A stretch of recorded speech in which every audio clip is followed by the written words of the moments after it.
Thank you, Mr. Speaker. Mr. Speaker, I have tremendous respect for Honorable Chungwa, leader of the majority. But my problem with him is that he probates and reprobates. He says good things, and immediately after that good things, he says another very bad thing. And sometimes he says them without information. The first point of information, Honorable Chungwa, is that the police officer who died is not from Nyamira. He was from my constituency, a place called Nyakongo in Darieda, the late Brian Oduor.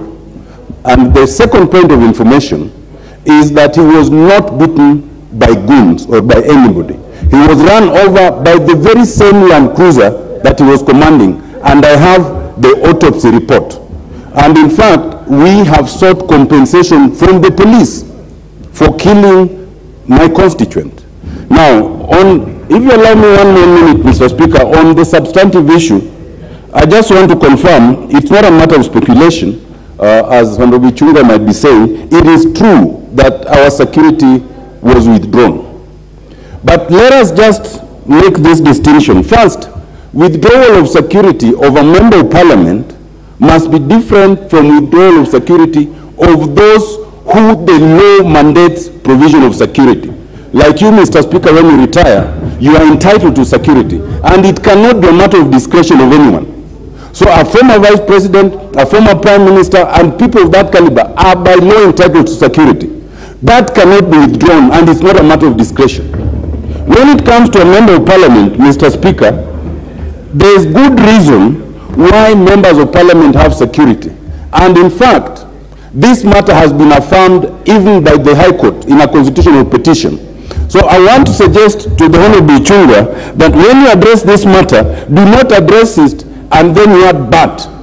That you may be entitled, but only if you do the following. That is not the case. I want to assure Mr.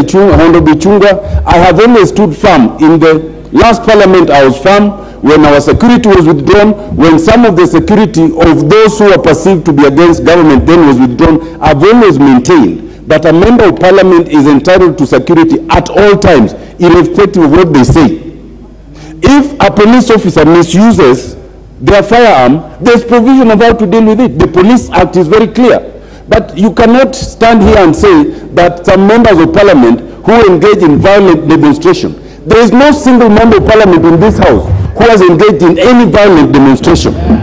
So you cannot then come and start saying that if you engage in violent demonstration, and in any event, excesses of a constitutionally provided right cannot be irresponsible. Mr. Speaker, I just want to emphasize this point, that even those who think it's a matter of discretion, if you lose one member of parliament, and right now, there are situations and there are people who have been tasked to deal with some members of parliament, including myself. Losing one member of parliament, it is these same people who will be crying on how much money you're using to do the by-election. So, Mr. Speaker, what I wanted to invite you to do is to make a very firm finding that irrespective of where you are, whether you are in government or not, minority or majority, a member of parliament is entitled to security until and unless there is misuse, in which case they are dealt with under the Police Act. Thank you, Mr. Speaker. Yes, Didymus, what's your point of order? I rise on point of order number 91, that a member shall be responsible for the accuracy of any facts which the member